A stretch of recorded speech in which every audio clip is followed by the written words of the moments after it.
আচ্ছা, একটা মৃত্যু আসলে কি? শুধুই কি একটা মানুষের চলে যাওয়া, নাকি মাঝে মধ্যে একটা মৃত্যু পুরো জাতির ঘুমন্ত বিবেককে ধরে একটা জোর ঝাঁকুনি দিয়ে যায়? 5 আগস্টের পর আমরা অনেকেই হয়তো ভেবেছিলাম, যাক, রক্তের অধ্যায় মনে হয় শেষ হলো, আমরা একটা নতুন সকালে পা দিলাম। কিন্তু বাস্তবতাটা আসলে কি জানেন? ইতিহাস কিন্তু অন্য কথা বলে।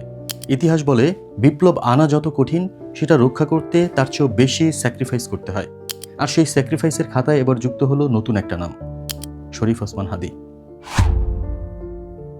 ওনার একটা কথা খুব ভাইরাল হয়েছিল, মনে আছে? উনি বলতেন, হারাম খেয়ে উনি এতটা মোটাসোটা হননি যে ওনার জন্য স্পেশাল কফিনের ব্যবস্থা করতে হবে। সিম্পল কথা, কিন্তু গভীরতাটা খেয়াল করেছেন? উনি চেয়েছিলেন খুব সাধারণ একটা কফিনে হালাল রক্ত নিয়ে হাসি মুখে ওপারে যেতে।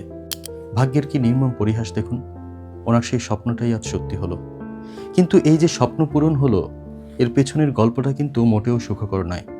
এর পেছনে আছে এক ভয়াবহ বিশ্বাসঘাতকতা আর ভিনদেশি আধিপত্যবাদীর একটা মাস্টার প্ল্যান।